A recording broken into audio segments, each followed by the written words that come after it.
මමත් කවියක් වුණා නම් නම සමාධි මේ මගේ කතාව.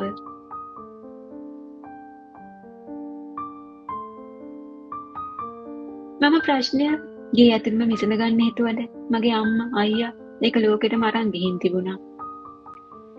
හසිත සහ එයාගේ පවුලට දන්න හැමෝම එක්ක බනින්න ගත්තා. කෙනෙකුට ප්‍රශ්නයක් වුණාම ගොඩක් අය කලේ ඒ ගැන අහලා මේක රස විඳපු එක. විශේෂයෙන්ම මට මෙහෙම දෙයක් වුණාම සතුටු වෙන්න ගොඩක් අය බලන් හිටියා. මම එයාට වැරද්දක් කරලා නම් නෙමෙයි. මම අම්මගේ පාරේ නොයා මහන්සි ඉගෙන ගත්ත නිසා. තනියම උත්සාහයෙන් ජීවත් වෙන නිසා. ඒත් මම නොදන්න සිදුවීම් ගොඩක් මේ වෙනකොට වෙලා තියෙනවා. මම කිසි දෙයක් දැනන් හිටියේ නැහැ. මගේ යාළුවෙක් හිටියා මගේ ගමේම. එයා මා එක්ක ගොඩක් කාලෙක ඉඳන් හිටවත්. එයා මම එන කෝච්චියෙම තමයි හැමදාම වගේ ගියෙත්. එයාගේ පෞද්ගලික දේවල් පවා කියන තරමට හිතවත්කමකින් හිටියේ මා එක්ක. හසිත එක්ක මගේ වුණ විවාහ ගිවිස ගැනීමෙන් පස්සේ ඒ යාළුවා මට කිව්වා එයා දන්න පවුලකුත් හසිත ඉන්න රටේම ඉන්නවා. එයාලගේ පවුලම ඉන්නේ රට. අවුරුද්දකට සැරයක් විතර ලංකාවට එන්නේ. ඒ ආවම එයාලා හම්බ වෙනවා වගේ විස්තරයක්. මට ඒ ගැන කිසිම විශේෂයක් දැනුනේ නැහැ. ඒත් ඒ කියලා තියෙන්නේ හසිත විවාහ වෙලා හිටියේ පවුල ගැන. ඒ පවුල මගේ යාළුවගේ හිතවත් අය. ඒ දවස්වල මා එක්ක හොඳට හිටිය සමහර යාළුවෝ මාව ගණන් නොගෙන ඉන්න පටන් ගත්තා.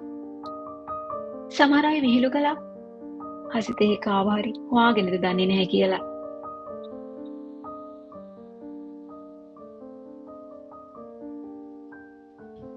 එයාලා ඒ දේවල් කියලා තියෙන්නේ විහිළුවට නෙමෙයි. මගේ කලින් කියපු යාළුවා හසිත කලින් විවාහ වෙලා රට ගියේ කියලා දැනගෙන ඉඳලා. ඒක මට නොකියුවට අනිත් හැමෝටම කියලා. මේ කිසි දෙයක් නොදැන හසිත එක්ක විවාහ වුණ මම හසිතගේ සල්ලි නිසා එයාගේ කලින් විවාහය ගැන දැනම හසිතව විවාහ කරගත්ත කෙනෙක් කරලා. යාළුවෙක් කියන්නේ ඕනම දෙයක් කතා කරන්න පුළුවන් කෙනෙකුට නේද? මගේ ගමේ යාළුවට කෙලින්ම මගෙන් අහන්න තිබුණේ එයා දන්න දේ. නැත්තම් මම හසිත එක්ක විවාහ වෙන බව එයාට කියනකොට හසිතගේ කලින් විවාහය ගැන කියන්න තිබුණනේ. ඒ වුණා නම් මට විවාහය නවත්තන්න තිබුණනේ. ඇයි මිනිස්සු මෙහෙම කරන්නේ? ඒ විතරක් නෙවෙයි. මගේ විවාහ උත්සවයෙන් පස්සේ හසිතගේ කලින් බිරිඳට සියලු විස්තර කියලා නඩුවක් දාන්න උදව් කරලා තියෙන්නේ ඒ යාළුවම තමයි. මිනිස්සුන්ගේ අමනුෂ්‍යකම් තේරුම් ගන්න කවදානම් අපිට පුළුවන් වෙයිද?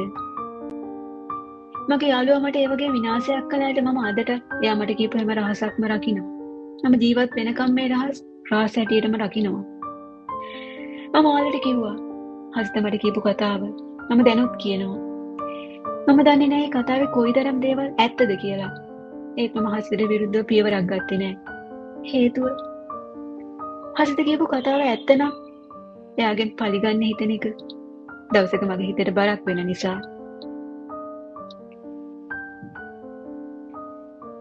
මම හසිතට කිව්වා ඔයා කියන්නේ ඇත්ත නම් ඔයා මේ දේවල් උසාවියේදී ඔප්පු කරන්න කියලා. එයාට ඕන කරන දේවල් හොයාගන්න මම උදව් කළා. ඒ සාක්ෂි වලට අනුව නම් මේ ගැහැණු කෙනා කලින් විවාහ කිහිපයකින් අයින් වුණ කෙනෙක්. ඒ හැම තීන්දුවක්ම තිබුණේ ඒ ගැහැණු කෙනාට විරුද්ධව.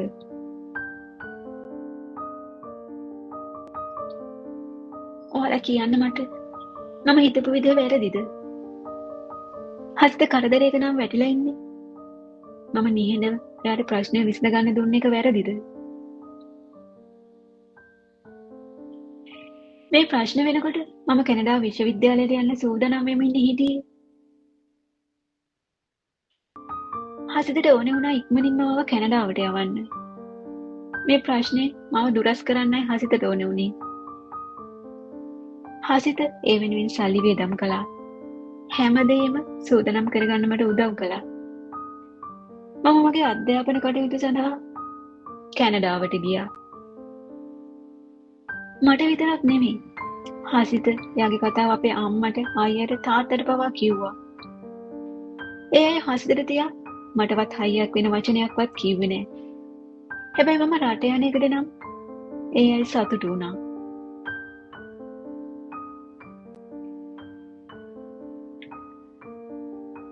හසිත මට බොරුවක් කළාට මම රට යනතුරුම මට කිසිම ප්‍රශ්නයක් වෙන්න ඉඩ තිබ්බේ නෑ.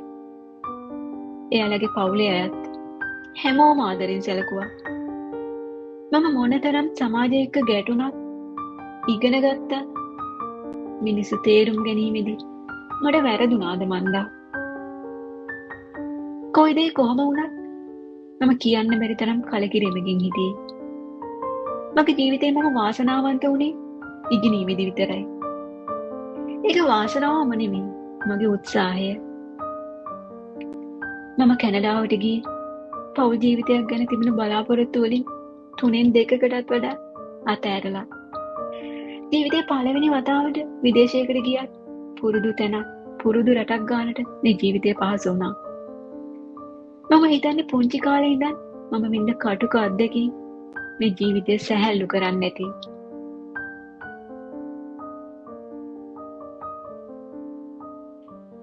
විදේශ රටක ඉගෙන ගන්න යන ගොඩක් ළමයින්ට අර්ධකාලීන රැකියාවක් හොයාගන්න එක ලොකු අභියෝගයක්. ඒත් මට කැනඩාවට ගිහින් සතියකින් රැකියාවක් ලැබුණා. ඒත් ඒ නිකම්ම නෙමෙයි. මුළු නගරය පුරාම ඇවිදලා ලොකු උත්සාහයකින් පස්සේ.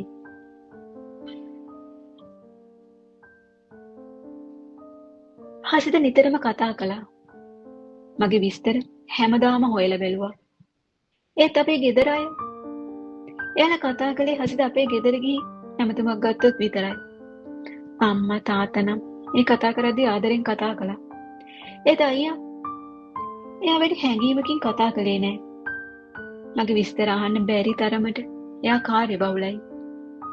කමක් නෑ ඉතින්. කාලය ගෙවිලා ගියා. හසිත විතරයි මට දිගටම කතා කළේ. ඒත් හසිත අපේ ගෙදර කලින් වගේ ගියේ නෑ. මම අපේ අම්මලා ගැන විස්තර අහනකොට කිව්වා එයාට මේ දවස් ටිකේ යන්න බැරි වුණා කියලා. මමත් ලොකුවට අහන්න ගියේ නෑ.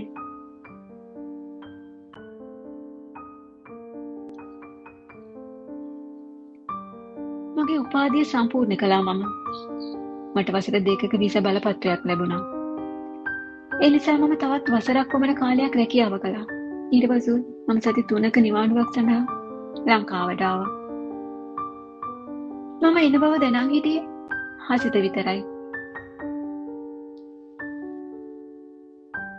මම ආව ගමන්ම අම්මලා බලන්න ගියා. එයාලා පුදුම වුණා. හසිත මිදුලෙම පුටුවක වාඩි වෙලා හිටියා. මම අම්මලා එක්ක කතා කරලා ඉනකම්. මට එයාලගේ මොහොනවල අමුත්තක් දැනුණා. ඒ හිතින් මම ගොඩක් කාලෙකින් ආව නිසා වෙන්න ඇති කියලා හිතුවා මම.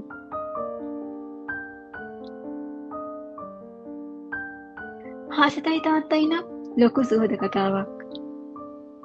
අප දෙන්න හසිතගේ අම්මා බලන්නත් ගියා එදාම. කතා බහ කළා හැමෝම. ඒත් නොහුරුයි වගේ දැනුණා මට. මට දැනුණා මම යනකොට තිබුණු පරිසරය වෙනස් වෙලා කියලා. ඒත් ඒ කොහොමද කියලා තේරුම් ගන්න බැරි වුණා. මේ වෙද්දිත් හසිතගේ නඩුව ඉවර වෙලා නැහැ. මොකද හසිත වන්දියන්ගේ වල සමතයකටපත් වෙන්න කැමති නැහැ. ඒ අයට ඕන කළේම සල්ලි නිසා, ඒ අයට විරුද්ධව බොහෝ සාක්ෂි තිබුණ නිසා හසිත නඩුවට තීන්දුවක් දෙනකම් හිටියා. ටික දවසක් ගෙවුණා. හැමෝගෙම සැබෑ මුහුණු එළියට එන්න පටන් ගත්තා.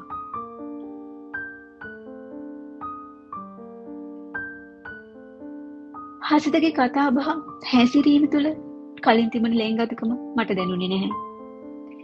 සමහර තැන්වලදී මාව ගණන් ගන්නේ නැහැ කියලා පෙනුණා. කතා කරන සමහර තැන්වලදී මගේ පවුල ගැන, දුප්පත් අය වීම ගැන ඇනුම් පද පිට වුණා. හසිතගේ අම්මලා වුණත් එහෙමයි. මම ඇවිත් සතියකින් විතර හසිතගේ ගෙදර උත්සවයක් තිබුණා. එදා හසිතගේ අම්මා එයාගේ නෑදෑයෝ එක්ක මාව විවේචනය කරනවා මට ඇහුණා. මාව හස්ත විවාහ කරගන්නකොට නොපෙනෙන මගේ පවුල් පසුබිමයි දුප්පත්කමයි එයා හරි ලස්සනට නෑයන්ට විස්තර කළා. එයාලා දැන් මාව මේ සියලු ප්‍රශ්නවලට වැරදිකරු කරලා. එයාලගේ නෑයෝ නම් කියන්නේ වෙන කෙනෙක් හොයලා හසිතට විවාහ කරලා දෙන්න කියලා. එක විවාහයකින් අයින් නොවී මම විවාහ කරගෙන ඒවට උසාවී නඩු කියන ගමන් තවත් විවාහයක් කරන්නයි උපදෙස් දෙන්නේ. මම ඔයාලට කිව්වා මම කැනඩා යනකොට හසිත සල්ලි වියදම් කළා කියලා. හැබැයි මම මේ සල්ලි හැම සතයක්ම හතට දීලායි තිබුණේ මේ වෙද්දී. මුල ඉඳන් මගේ කතාව ඇහුවනම් ඔයාලා දන්නවා මම කිසිම කෙනෙකුගෙන් කිසිම දෙයක් නොගන්න කෙනෙක් කියලා. මම දන්නේ නෑ හසිතගේ පවුලේ අය මම මේ සල්ලි දුන්න බව දන්නවද නැද්ද කියලා.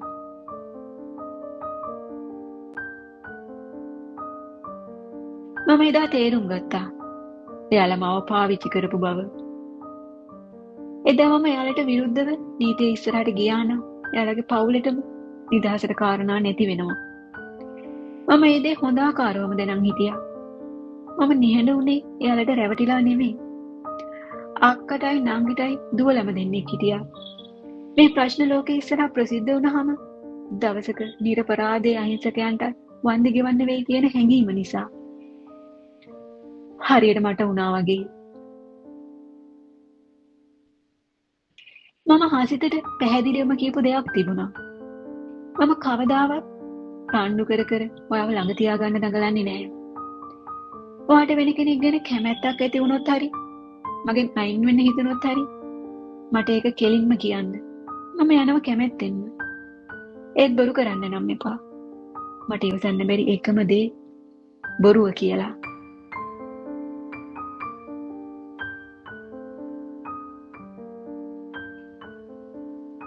ඒත් හසිතට මම ඉන්න තැන කතා නොකරන දුරකථන ඇමතුම් තියෙන බව මට තේරුණා. මගේ අම්මා හසිත එක්ක කතා නොකරන බවත් මට ටිකින් ටික තේරුණා. දවසක් අම්මා මට ඇමතුමක් දීලා ලොකු කතාවක් කිව්වා. හසිතට ගැහණු කෙනෙක් එක්ක සම්බන්ධයක් තියෙනවලු. ඒක ගොඩක් කල් ඉඳන්ලු තියෙන්නේ. ඒ කාන්තාව විවාහකයිලු. දරුවන් දෙන්නෙක් ඉන්නවලු. අම්මට ඒ ගැන කියලා තියෙන්නේ අයියලු. අයියා දන්නේ අයියාගේ යාළුවෙකුගෙන්ලු. අම්මා අපේ ගෙදර උත්සවයක් තිබුණ දවසක ගමේම සෙනග ඉස්සරහා හසිතට ඒ ගැන කියලා මහා ලොකු රණ්ඩුවක් කරලා. හසිත ඒ කතාව පිළිගන්නේ නැහැලු. අම්මලාට කියනවලු වෙයි කියන කෙනාව හාම්බ වෙන්න යමු. ගිහින් කතා කරලා දැනගමු කියලා. ඒ තමවත් අයියවත් ඒකට කැමති නැහැ. හසිත අම්මටත් හොඳටම බැලලා තියෙනවා එදා. ඒ විතරක් නෙමෙයි. අම්මා හසිතට බැනලා තියෙනවා. හසිත නෝගත් මෝඩෙක්. මට හසිතව ගැලපෙන්නේ නැහැ. එයාට පුළුවන් මාව වෙන හොඳ කෙනෙකුට විවාහ කරලා දෙන්න කියලා.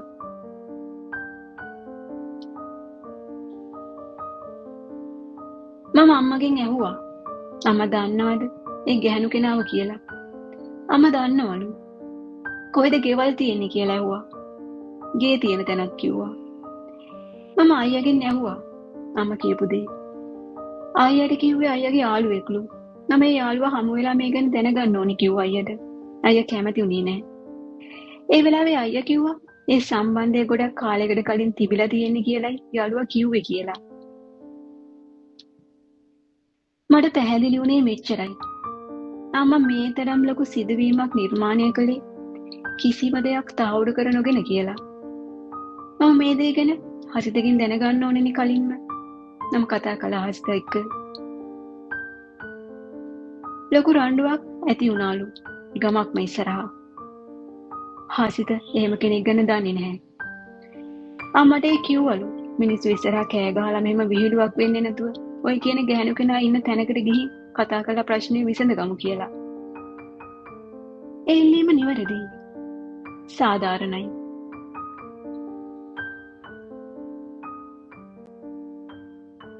හසිත ඇහුවා අපි දෙන්න ගිහින් බලමුද ඔය කියන ගැහණු කෙනා කවුද කියලා. අපි දෙන්න ගියා.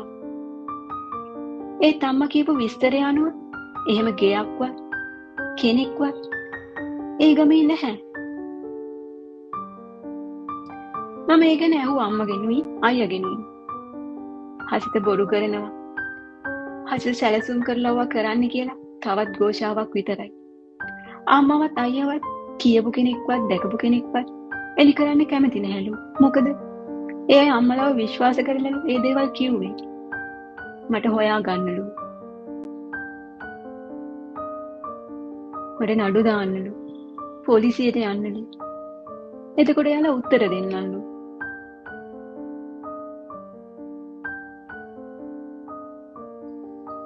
මම දන්නේ නැහැ යාළුවනේ මේ හැසිරීම ගැන.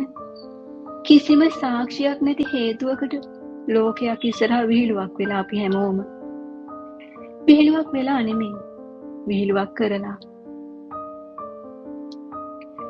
හසිතගේ අක්කා නංගි එයාගේ පුංචි දරුවන්ට පවා හෙන ඉල්ලලා මගේ අම්මා එයාගේ මුහුණටම. මම කැමති නැහැ යාළුවනේ හැසිරීමට.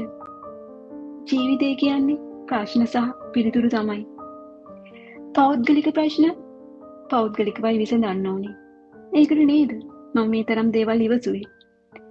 ඒත් ඉතින් මම නොදැන මගේ ජීවිතේ එක ක්‍රූකඩ සෙල්ලම් කරලා මේ හැමෝම මට දැනුණ පීඩනය විස්තර කරන්න වචන නැහැ මට. ඒ අශෝභන ගැටුම් වලට පිළිතුරු දෙන්න ඕනේ මට. මේ සියලු සිදුවීම් තුළ වුණ වචන හෝමාරුවල අවසාන ප්‍රතිඵලය වුණේ හසිත සහ ඒ පවුල එක්ක මට තිබුණ හිතවත්කම බිඳ වැටීම පමණයි. හසිත මම යාව රැක්කා. අතහැරිය යුතුම වෙලාවේදී මම යාව ආරක්ෂා කළා. ඒත් එයා මගේ පවුල එක තිබුණ ගැටුම් වලට මගෙන් පලිගත්තා. මාව රිදවලා.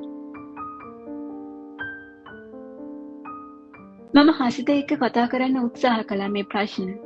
එයා එක කරදරයක් විදිහට සැලකුවා. මට ඕන නම් ඕන දෙයක් හොයාගන්න, ඕන දෙයක් කරගන්න කිව්වා. හසිත මාව ගණන් නොගන්න බව නිතරම මට පෙන්නුවා.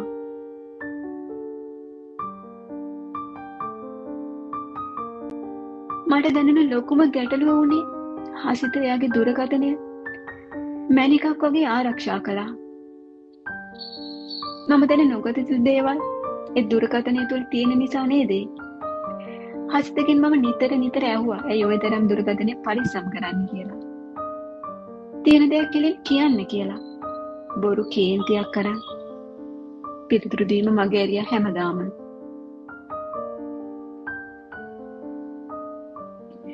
මම හැම අතින්ම තනි වුණා. මට ආයෙත් කැනඩාවට යනවද මේ ප්‍රශ්න විසඳ ගන්නවද කියලා තීරණයක් ගන්න වුණා මට. මම කිව්වොත් මේ අය රණ්ඩු වෙවි මිනිස්සුන්ට කතා කරන්න, hina වෙන්න මාතෘකා හදනවා. මට කිසිම දෙයක් දැනගන්න ලැබෙන්නේ නැහැ. හසිතගේ සහ පවුලේ අයගේ වෙනස් වීම නිසා මම තීරණයක් ගන්න බැරුව ගොඩක් අසරණ වුණා. මම නැවතුණා ලංකාවේ. මට දැනෙන හොඳම තීරණය ඒ වෙලාවේ.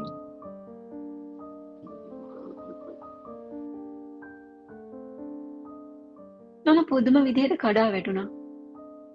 අම්මලා මේ හැම ප්‍රශ්නයක්ම ඇති කළාට මට තනියම විසඳ ගන්න කිව්වා යාළුවනේ. ඔයාට මැදිහත් වුණාම අයියට ලැජ්ජයි කියලා. එයාලා මම යන්නේ නමන් නැති ආසරණ වුණ කෙනෙක් කරලා කතා කළේ. අපේ අම්මගේ වචන හරිම අකාරුණිකයි.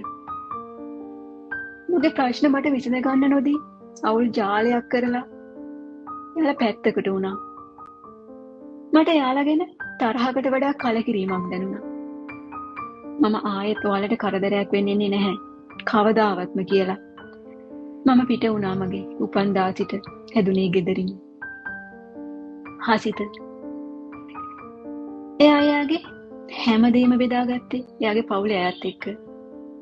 අඩු ගණනේ මම කෑවද බිව්වද කියලාවත් බැලුවේ නැහැ. එයා එළියමයි හිටියේ. අපි ජීවත් වුණේ හසිතගේ මහගෙදර නෙමෙයි වෙනම ගේක. හසිත වැඩියෙන් හිටියේ එයාලගේ ගෙදර. එයා ගෙදරින් කාලාව ගොඩක් දවස් වලට. නැත්තම් කඩෙන් කෑවා. සමහර දාට මට උයන්නවත් දෙයක් තිබුණේ නැහැ.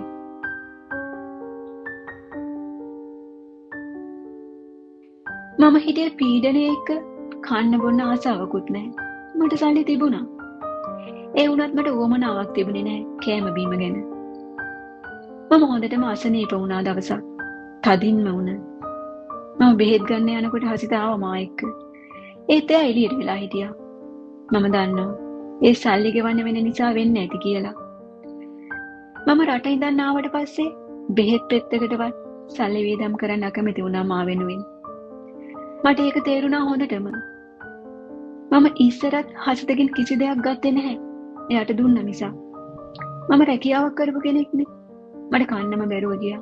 නැගිටින්නවත් බැරි වුණා. ඒත් කන්න දෙයක් ගෙනත් දෙන්න කෙනෙක් හිටියේ නැහැ.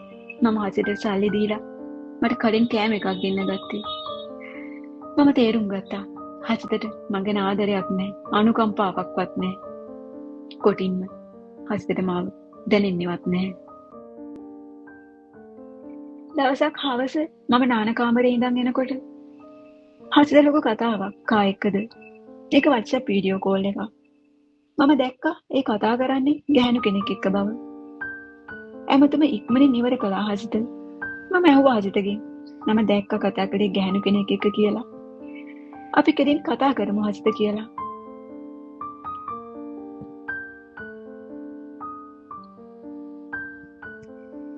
හසිත මම කතා කළා හරිම අකමැත්තෙන් මොහොන අකුල ගත්තා. මට ඒ හැසිරීම දරන්න බැරි වුණා. මම කෑ ගහලා ඇඬුවා. හුස්ම හිර වෙනකම්ම ඇඬුවා. හසිතගෙන් කෑ ගගහ ඇහුවා. ඔයාලා මෙච්චර කල් කරේ රංගපෑවක නේද? මට හොඳින් සැලකුවේ ඔයාලට මමත් නඩු කියයි කියලා බයට නේද? ඔයාලට මතක නෑ අද ඔයාලා ඔහම නිදහසේ ඉන්නේ මම නිසා කියලා. මම ඔයාලව ආරක්ෂා කරපු නිසා. ඔයාගේ නඩුවට පවා ලෑස්ති වෙන උදව් කළේ මම. ඒත් අද මාව සතෙක් ගන්නට දාලා නේද? ඔයාට මම කිව්වනේ යන්න ඕනේ නම් කෙලින් කියන්නේ කියලා. කිසි දෙයක් හංගන්න හේතුවක් නැහැනේ ඔයාට. ඇයි මට මෙහෙම කළේ ඔයාලා හැමෝම?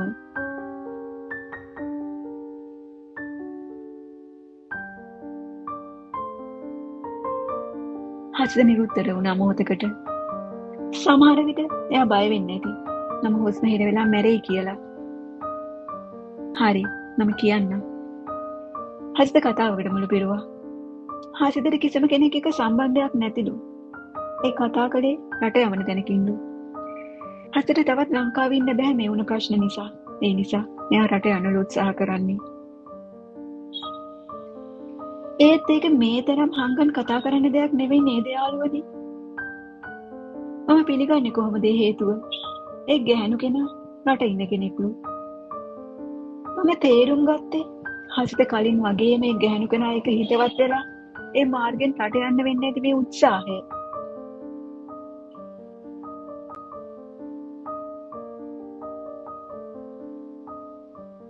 හසිත හැමදාම රටකට යන්න තෝරගත්තේ ගැහණියක්. මේ තරම් අවුල් ජාලයක් විනාශයක් වෙලා හසිත අදත් කරන්නේ ඒ දෙයමයි. මම මොකද කරන්නේ? මම තීරණයක් ගන්න ඕනි. හැබැයි මගේ හදවත තුල ජීවත් වෙන සර්ව සාධාරණ ආත්මය සාධාරණ විසඳුමක් හොයන්න බල කළා මට. එක දෙයක් නම් පැහැදිලි. හසිත මං ගැන ආදරයක් නම් නැහැ. හසිත කවදාවත් මට සැලකන්නේ නැහැ. ලෙඩකදී දුකකදී මා ගැන බලන්නේ නැහැ. මගේ ළඟ සල්ලි තිබුණොත් පමණයි මට ජීවත් වෙන්න පුළුවන්. දවසක් ආවොත් මම අසරණ වෙන. හසිතට මාව කරදරයක් වෙනවා. අපි කෙනෙක් ළඟ රැඳෙන්න ඕනේ. ඒ කෙනාට පුංචිම හෝ හැඟීමක් අපි ගැන තියෙනව නම් පමණයි. මම හසිත ළඟ ඉන්න එයාගේ නිදහස නැති වෙනවා. එයා බයෙන් ඉන්නවා එයාගේ මුදල් රැකගන්න මගෙන්. හසිත මට ආදරයක් නැත්නම් එයි මම එයාට දැනෙන කෙනෙක් ළඟට යන්න තියෙන අවස්ථාව නැති කරන්නේ.